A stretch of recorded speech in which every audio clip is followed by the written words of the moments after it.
সবাইকে আমন্ত্রণ। Clemon beyond the গ্যালারিতে হাজির হয়ে গেছি আমি রেজওয়ানুজ্জামান। আর আজকে আমাদের সঙ্গে অতিথি হয়ে আছেন আপনাদের সবার প্রিয় চেনা মুখ, বাংলাদেশের ক্রিকেট কিংবদন্তিদের একজন মোহাম্মদ রফিক, ভাতি স্পিনের লেজেন্ডস বাংলাদেশের। স্বাগত জানাচ্ছি আপনাকে মোহাম্মদ রফিক। ওয়ালাইকুম আসসালাম। আমরা মোহাম্মদ রফিকের সাথে ক্রিকেট নিয়ে কথা বলবো, এই বিষয়ে কোনো সন্দেহ নেই, কিন্তু ক্রিকেট ছাড়া অন্য সব খেলার খবরগুলো এক নজরে আপনাদেরকে শুরুতেই জানিয়ে দিব প্রতিদিনের মতো। 1800 কোটি টাকা বাড়ল বিশ্বকাপ ফুটবলের প্রাইজ মানি। 48 দেশ পাবে 11,000 কোটি টাকা, ফিফা কাউন্সিল সভায় অনুমোদন।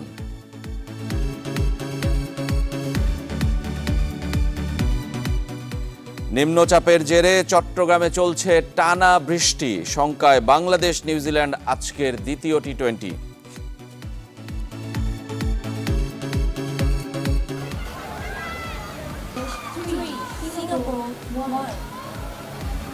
আন্তর্জাতিক হকিতে নারী দলের ইতিহাস অব্যাহত। এশিয়ান গেমস বাছাইয়ের ফাইনালে সন্ধ্যায় চাইনিজ তাইপের মুখোমুখি বাংলাদেশ।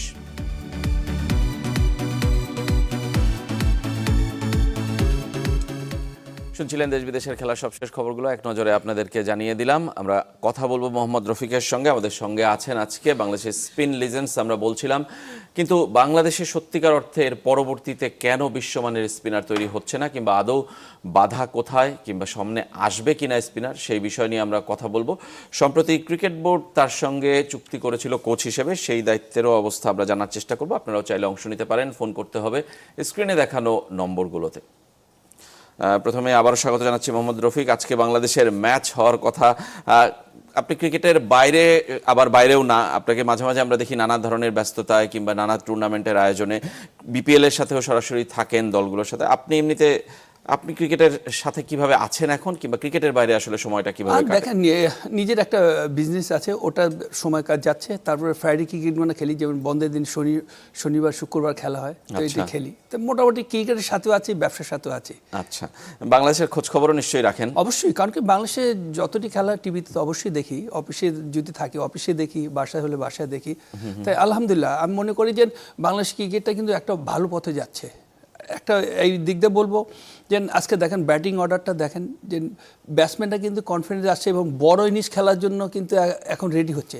বাট আমি এটা বলবো যে আশরাফুল যাওয়ার পরে কিন্তু দেখেন আস্তে আস্তে কিন্তু একটু চেঞ্জ হচ্ছে ব্যাটিং অর্ডার।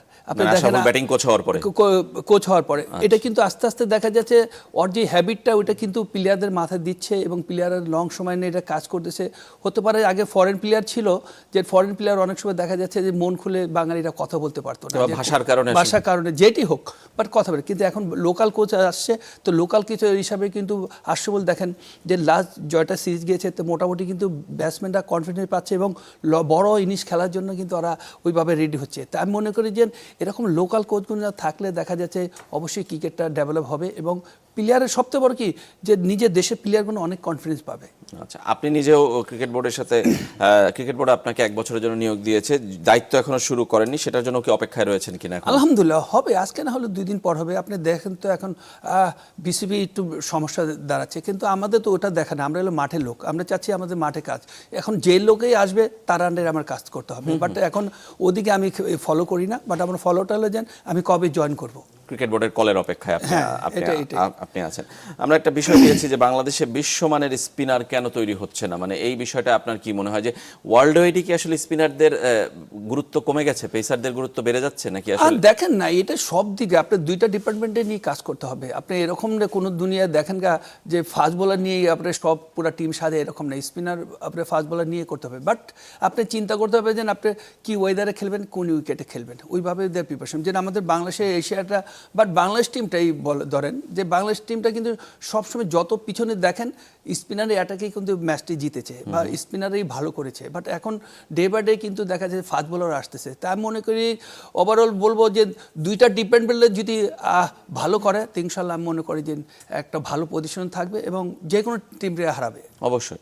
কিন্তু স্পিনার তৈরি হওয়ার আসলে প্রক্রিয়াটা কিভাবে, কেন আমরা ন্যাশনাল টিমে খুব ভালো মানে কোয়ালিটি স্পিনার পাচ্ছি না? আমরা স্পিনার পাচ্ছি কিন্তু যে টার্ন করতে পারে, যেটা আপনাকে বললাম যে না আশরাফুল এখন ব্যাটিং কোচ হলো, এরকম যদি লোকাল কোচগুলো থাকে, বাট আমি বলবো না আমাকে না, আরও লোকাল কোচ যারা কোয়ালিটি লোকাল কোচ আছে, লোকাল ক্রিকেট খেলেছে, ইন্টারন্যাশনাল ক্রিকেট খেলেছে, এই ক্যাটাগরির যদি নিয়ে এদের নিয়ে কাজ করান, তাহলে যেটা বললাম যে আশরাফুল এখন ব্যাটসম্যানদের খুব সুন্দরভাবে টিপস দিচ্ছে, হ্যাঁ, যে ওরা কিন্তু টেকনিকটা ভালো যাচ্ছে, লং ইনিংস কীভাবে খেলবে এটা কি দিচ্ছে। যেটা বললাম যে ফরেন কোচ যখন থাকে তখন কিন্তু এই ধরনের সমস্যাটা পারে না, যেটা আমি মন খুলে কথা বলবো যে স্যার আমি কোচ এটা আমার এই সমস্যা দাঁড়াচ্ছে, এই যে আমি এই টেকনিকটা পারছি, কিন্তু এখন আশরাফুল আছে, আশরাফুল বলতে পারে, আশরাফুল এটা নিয়ে কাজ করতে, এই কারণে যে বাট আপনার ওই ধরনের কিন্তু আপনার স্পিনার নিয়েও কাজ করতে হবে যে কেন এরা পাচ্ছে না, বাট এদের কেন এদের বোঝানো লাগবে এবং লং সময় নিয়ে কাজ করতে হবে।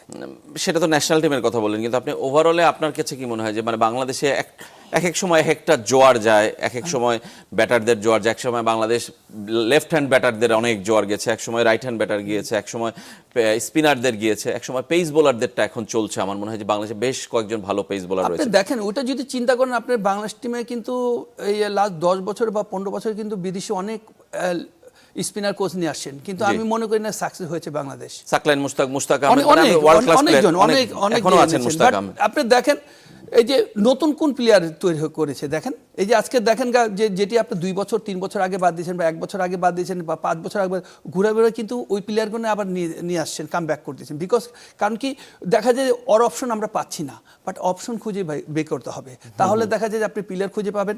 আর এই অপশন যেসব প্লেয়ারগুলো করবে এরা আবার ডোমেস্টিকের থেকে স্ট্রং হয়ে যদি আরও ভালো কোচের আন্ডার থাকে, তাহলে দেখা যাচ্ছে ওরা ইন্টারন্যাশনাল যখন আসবে তখন ওদের দিমাগটা অনেক হাই থাকবে। তার ইন্টারন্যাশনাল লেভেলের প্লেয়ারদের যদি কাজ করে দেখা যাচ্ছে ওরা ডে বাই ডে অনেক ইমপ্রুভ করবে, দেখা যায় দেশের একসময় এই হাল ধরতে পারবে।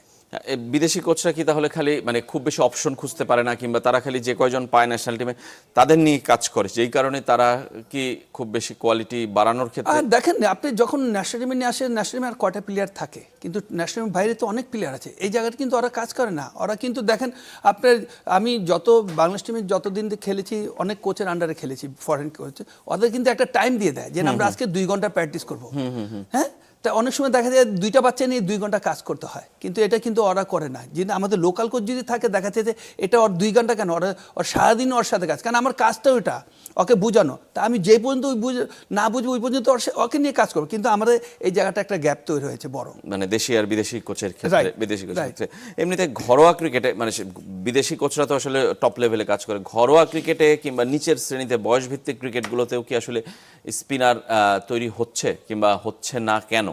আপনি দেখেন আমি গত বছর রোজারবিতে ঢাকা লিগ হয়েছে, আমি কাজ করিনি, বাট এবছর ইনশাল্লাহ করব। বাট আপনার এখানেও আপনি চিন্তা ভাবনা করতে হবে, যেসব কোচগুনা থাকে আপনি এখানে কোচগুনা কিছু মার্ক থাকতে হবে, যে না আমি এই প্লেয়ারটারে বা ব্যাটসম্যান হোক বা ফাস্ট বলার হোক বা স্পিনার হোক এদের টার্গেট করতে হবে, যে এই কী ধরনের ক্যাটাগরি বল করতেছে, এই কীভাবে ব্রেক দিচ্ছে বা কি ভালো করতেছে না খারাপ করতে, তা আপনি কিছু টার্গেট থাকতে হবে, ওই টার্গেটটা নোট করতে হবে, তাহলে যে ডোমেস্টিক যতদিন খেলবে এইটা আপনি ভালো করে একে টার্গেট করবেন, এবং এই টার্গেটটা আপনি যারা সিলেক্টর আছে তাদের আপনি এটা পুশ করবেন যে হ্যাঁ এই ছেলেটাকে আপনারা দেখেন, এই ছেলেটা মোটামুটি এই টাইপের বল করতেছে, এই ধরনের ব্যাটসম্যান ব্যাটিং করতেছে, এই ফাস্ট বোলার এই ধরনের বল করে, তাহলে দেখা যাচ্ছে কি আপনার সিলেকশন যারা থাকে সিলেক্টর আর কোচের সাথে যদি একটা ভালো একটা বোঝাপড়া থাকে, আমি মনে করি যে খুব তাড়াতাড়ি দেখা যায় প্লেয়ার খুঁজে পাবেন। আচ্ছা, নতুন প্লেয়ার খুঁজে পাওয়া যাবে। এমনি বাংলাদেশের ক্রিকেট নিয়ে আমরা একটু কথা বলতে চাই। আমরা আজকে বাংলাদেশ নিউজিল্যান্ড দ্বিতীয় টি-20 আপনার সাথে কথা বলবো, কিন্তু তার আগে একটু চট্টগ্রামে ঘুরে আসতে চাই। চট্টগ্রামে আমাদের সহকর্মী ইকরাম হোসেন আছেন এবং সেখানকার আবহাওয়ার অবস্থা খুব একটা ভালো না। ইকরাম, আপনি আমাদেরকে যদি একটু জানান যে আসলে বৃষ্টি এখনো হচ্ছে কিনা, মনে হচ্ছে পেছনে, এবং এই বৃষ্টি আসলে যে স্রোতধারায় বইছে আসলে সেটা খুব বেশি থামার সম্ভাবনা কিন্তু দেখতে পাচ্ছি না। তার মানে কি খেলা না হওয়ার সম্ভাবনাটাই বেশি, আর ঘন্টা দেড়েক পরে কিন্তু খেলা শুরু হওয়ার কথা।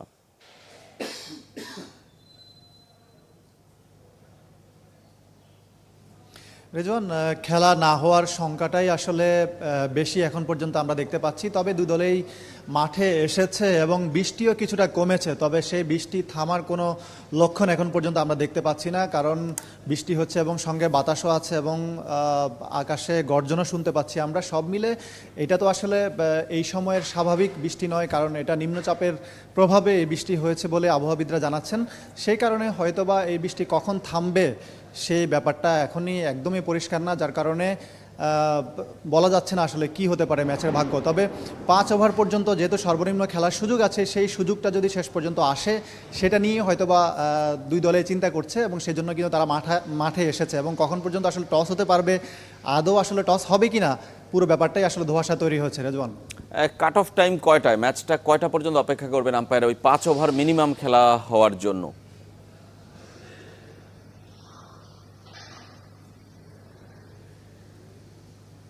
ইকরাম কি শুনতে পাচ্ছেন? বলছি 5 ওভারের কাট অফ টাইম আসলে কতক্ষণ পর্যন্ত অপেক্ষা করবেন আম্পায়াররা, কয়টা পর্যন্ত?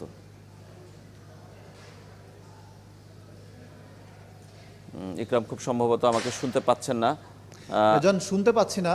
হ্যাঁ, খুব সম্ভবত ইকরাম আমাকে শুনতে পাচ্ছেন না। আমরা পরবর্তীতে নিশ্চয়ই এখনো পর্যন্ত রেজন আসলে অফিসিয়ালি কিছুই জানানো হয়নি, যেহেতু ম্যাচের সময় আসলে টসের সময় এখন পর্যন্ত হয়নি, যার কারণে অফিসিয়ালি এখন পর্যন্ত কিছু জানানো হয়নি। তবে স্বাভাবিকভাবে সেই সময়টা আমরা ধরে নিচ্ছি যে 5টা থেকে 6টার মধ্যেই হতে পারে, যেহেতু টি-20 ম্যাচ 3-4 ঘন্টা অপেক্ষা তো অবশ্যই করতে হবে।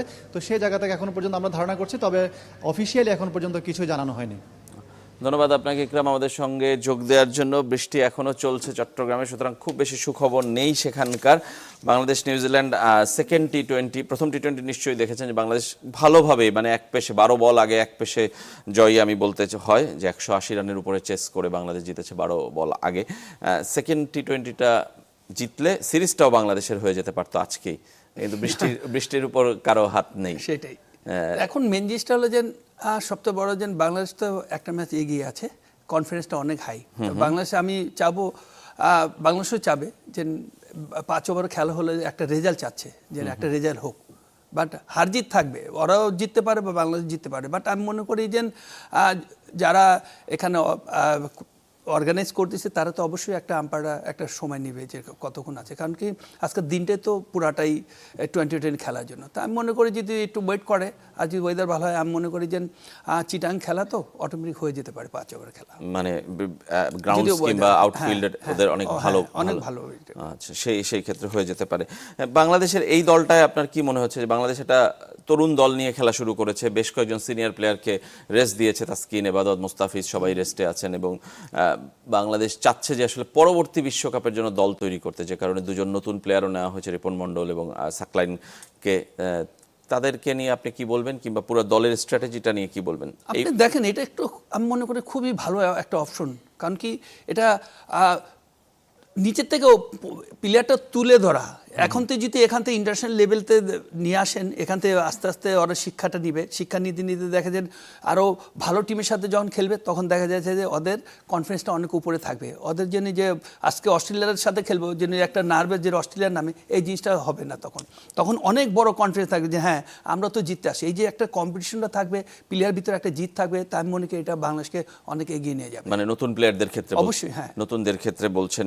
কিন্তু নিউজিল্যান্ড তো আসলে সেই শক্তিশালী দল নয়, ওদের বেশিরভাগ মেইন টিমের বেশিরভাগ প্লেয়ারই আসলে আসেনি, এবং ওয়ার্ল্ড কাপ যারা ফাইনাল খেলেছে সেই দলের একজন প্লেয়ারও নেই 11-এর সেই দলের। মানে সেটাকে আপনি কিভাবে বলেন যে নিউজিল্যান্ডের সঙ্গে এই জয়টা কি তারপরেও আমাদের জন্য গুরুত্বপূর্ণ হবে? দেখেন ইন্টারন্যাশনাল লেভেলটা এরকম একটা, এখানে কিন্তু কে হারলো কে জিতলো এটা কিন্তু হিস্ট্রি থাকবে, টিম কি বানাচ্ছেন এটা কোনো হিস্ট্রি থাকবে না। আর এক নম্বর হতে পারে যে আমাদের যে প্লেয়ারগুলো ইয়াং প্লেয়ারগুলো আমরা তুলে ধরছি, যে হতে পারে যে নিউজিল্যান্ড ওই প্ল্যানিং আছে যে এই টিমটার থেকে আপনি দেখবে যে নেক্সট ওয়ার্ল্ড কাপের জন্য তৈরি করবে, এরকমও ওদের হতে পারে।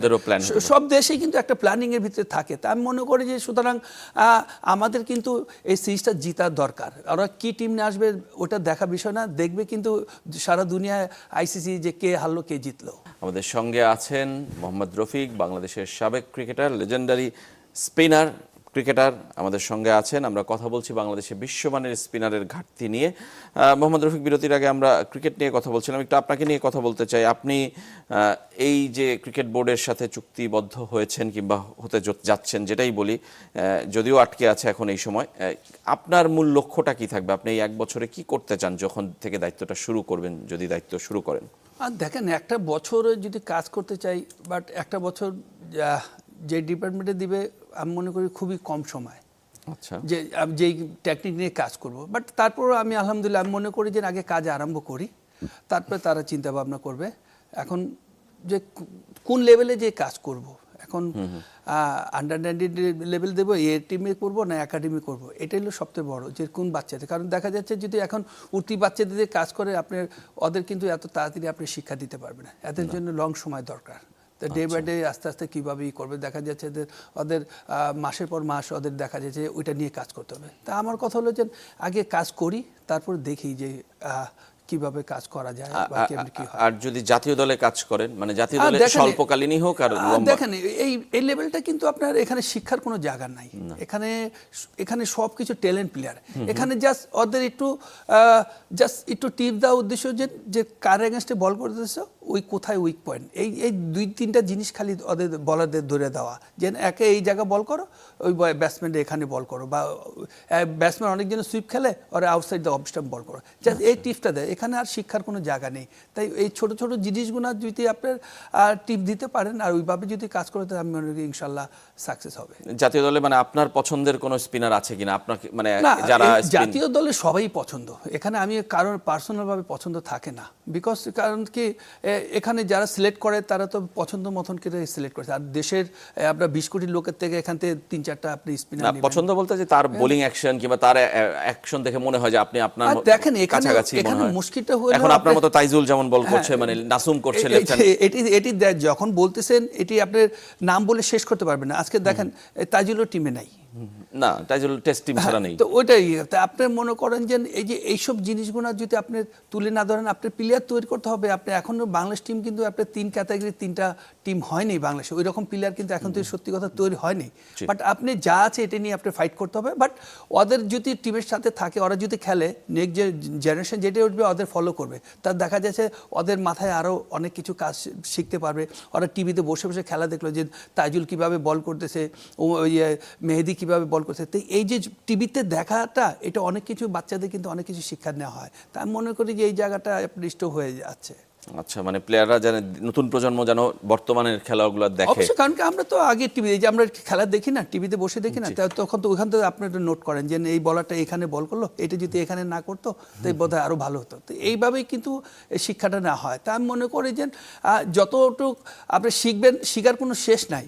আপনি যত এটা নিয়ে ঘাটাঘাটবে তত আপনার মাথায় ঢুকবে, এবং তত কিন্তু আপনার দেখা যায় যে ডে বাই ডে আপনি নিজে আরও ইমপ্রুভ করতেছেন। তাই আমি মনে করি এটা সুযোগ দিতে হবে, প্লেয়ারদেরকে আরো সুযোগ দিতে হবে। আমরা একটু শেষের দিকে চলে এসেছি, যে ক্রিকেট বোর্ডে গত 2 বছরে নানা ধরনের অস্থিরতা, মানে এইটা আপনার কাছে বাইরে থেকে দেখে কেমন মনে হয়েছে? মানে ক্রিকেটের উপর কি আসলে প্রভাব পড়ে? ক্রিকেটারদের উপর প্রভাব পড়ে? আমরা তো এখন দর্শক হিসাবে আছি, আর এখন আপনারা এটা মিডিয়া, এটা আপনারা তুলে ধরেন, আমরা দেখে টিভিতে দেখি, বাট আপনারা যেভাবে দেখেন সেইভাবে আমরা দেখি। বাট আমি বলবো যে ক্রিকেটটা আজ থেকে আপনার আরও 20 বছর পিছনে যান, তখন কিন্তু এই ধরনের ছিল না। কিন্তু এই দুইটা 1 বছর 1.5 বছর ধরে কিন্তু এই ধরনের হচ্ছে।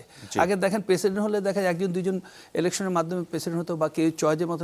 এখন দেখেন এই 1 বছরে দেখেন না আপনার 3টা প্রেসিডেন্ট চেঞ্জ হচ্ছে, আর সামনে কে হবে এটা বলা মুশকিল। তাই আমি মনে করি যে ওভারঅল এটা প্লেয়ারদের আমি বলবো যে প্লেয়ার হিসাবে, যে প্লেয়াররা এইসব চিন্তা ভাবনা না, তোমরা মাঠে চিন্তা করো, টেবিলের চিন্তাটা টেবিলে লোক করুক। তা আমি মনে করি তাহলে যে বেটার হবে। না হলে দেখা যায় এই প্রেশারটা যদি প্লেয়ারের উপরে যায়, তাই আমি মনে করি যে প্লেয়ারও কিন্তু দেখা যায় কনফিডেন্সটা থাকবে না। তাই ওরা দেখা যায় ডে বাই ডে আস্তে আস্তে নিচের দিক যাবে। প্লেয়ারদের উপর তো পড়েছে নানাভাবে, আমরা দেখেছি প্রিমিয়ার লিগ নিয়ে তাদের আন্দোলন করতে হচ্ছে, কিংবা কথা বলতে হয়েছিল একটা সময়। বিপিএল এর মাঝপথে তারা খেলা বন্ধ করে দিয়েছিল। মানে আমি বলছি প্লেয়াররাও তো আসলে এটার সাথে পার্ট হয়ে যাচ্ছে না। দেখেন এটাই অবশ্যই কারো জড়িত আছে, এটা তো এইভাবে তো হয়নি, নিশ্চয়ই তো কারো কথাবার্তাতে হয়েছে এটা। তা এটা তো আমি জানি না, বাট আমি যখনই করবো, বাট আমি মনে করি যে যারা এই ধরনের কাজ করে তারা যদি অনেস্টলি ক্রিকেট পছন্দ করে, আমি মনে করি এই জিনিসটা তুলে ধরবে না। বাট হ্যাঁ, আপনারা কেন ডোমেস্টিকটা করবেন না? ডোমেস্টিক দিয়ে বাংলাদেশের প্লেয়ার, আপনি আজকে 20টা বা 30টা প্লেয়ার দিয়ে কিন্তু বাংলাদেশ না, আর এখানে 100 প্লেয়ার আছে। কারণ কি এই ডোমেস্টিকেতে কিন্তু বেশি প্লেয়ারই কিন্তু 90% প্লেয়ার কিন্তু ওদের ফ্যামিলি চলে। তা আমি মনে করি এটা টাইম মতন যদি আপনি করেন, যখন আমরা আগে খেলেছি এরকম টাইম মতন যদি করেন, আলহামদুলিল্লাহ আমি মনে করি যে আপনি প্লেয়ারও অনেক পাবেন, এবং এই যেসব প্লেয়ারগুলো খেলবে তাদের ফিটনেসটাও ভালো থাকবে, এবং দেখা যাচ্ছে এইসব প্লেয়ারগুলো আপনি খুব ভালোভাবে কালেক্ট করতে পারবেন। মানে অনেকগুলো ক্লাবে খেলতে আপত্তি জানিয়েছিল, শেষ পর্যন্ত বোর্ড বদলের পরে তারা আসলে আগ্রহী হয়েছে, এবং এখন প্রিমিয়ার লিগ শুরু হবে 4 তারিখ থেকে।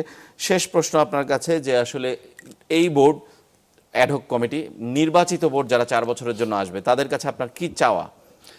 চাওয়া কিছু নেই, চাওয়া তো শেষ নাই, বাট আমি বলবো যে ভালো ক্রিকেট যেমন হয়, ভালোভাবে মাঠে খেলা থাকুক।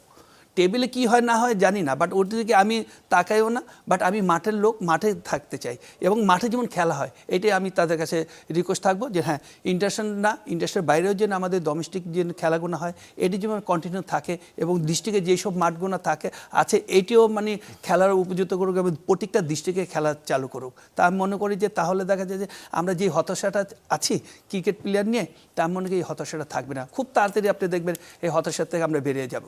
আচ্ছা, তার মানে এখন কিছুটা হলেও হতাশা আছে? অবশ্যই হতাশা তো অবশ্যই আছে, কারণ কি আপনি দেখেন যে না আপনার প্লেয়াররা অনেকে খেলতে পারবে কি পারবে না, এই ডোমেস্টিকটাই বলেন না, ডোমেস্টিক দেখেন এত তাড়াতাড়ি কিন্তু আপনি হয় না। আমরা আগে যখন দেখলাম 1 মাস আগে টিম তৈরি করতো, আপনি 1 সপ্তাহের ভিতরে টিম কিভাবে তৈরি করে, যেসব প্লেয়ারগুলো অনেকজন চাকরি করে বা ব্যবসা করে আর ফিটনেসটা কিভাবে আসবে? একমত, মানে সব মিলে একটা হতাশার মধ্যে আপনি আছে অনেক অবশ্যই, কারণ কি আপনি আমি আপনার গ্যারান্টি দিলাম যে যেসব প্লেয়ারগুলো দেখেন ন্যাশনাল টিমের বাইরে যারা আছে এরা কোনো ফিটনেসের ভিতরে নাই, আপনি দেখবেন যে এই সিজনের ভিতরে সবচেয়ে বেশি আপনি ইনজুরিতে পড়বে। ধন্যবাদ আপনাকে মোহাম্মদ রফিক। আমাদের সময় শেষ, কিন্তু আমরা আশা করি যে ইনজুরি যাতে না পড়ে ফিটনেসটা ফিরিয়ে আনার চেষ্টা করুক প্লেয়াররা। সবাই ভালো থাকবেন, আজকের মতো আমরা এখানেই শেষ করছি।